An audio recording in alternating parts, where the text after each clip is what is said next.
Hi மக்களே, இன்றைக்கி ஞாயிற்றுக்கிழமை. இன்றைக்கி என்ன ட்ரெஸ் தைக்க போகிறேன்னா, இங்கே பாருங்கள், ஒரே மாதிரி சாரீ, கோயில் ஃபங்க்ஷன் போல் ஒரே மாதிரி எடுத்து கொடுத்துருக்காங்க. ஒரு சாரியில் தாவணி பாவாடை, ஒரு சாரியில் 2 பொண்ணுங்களுக்கு ஃப்ராக்கு பாவாடை சட்டை, ஒரு சாரீ ப்ளவுஸாகவே தைக்க சொல்லியிருக்காங்க. அதுதான் இன்றைக்கி தைக்க போகிறேன். பாருங்கள், சூப்பரான சாரீ. இன்றைக்கி இதுதான் தைக்க போகிறேன். முன்னாடிலாம் சாரீ கட் பண்ணுறதுனாவே வருத்தமாக இருக்கும். இப்போவெல்லாம் டெய்லி 5-6 சாரீ கட் பண்ணிக்கிட்டே இருக்கேன். என்ன பண்ணுறது, இப்போ அதுதானே ட்ரெண்டிங். கட் பண்ணி தானே ஆகணும். எவ்வளோ காஸ்ட்லியாக இருந்த சாரியாக இருந்தாலும் கட் பண்ணிடுறேன். அப்புறம் எல்லோரும் அக்கா கட்டிங் ஸ்டிச்சிங் வீடியோ போடுங்கக்கான்னு சொல்கிறீங்க.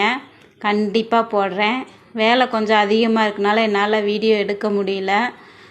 கண்டிப்பாக வீடியோ எடுத்து உங்களுக்காக போடுறேன். பாருங்கள், அடுத்த வீடியோவில் இது என்னென்ன ட்ரெஸ் தைச்சேங்கிறத பார்க்கலாம்.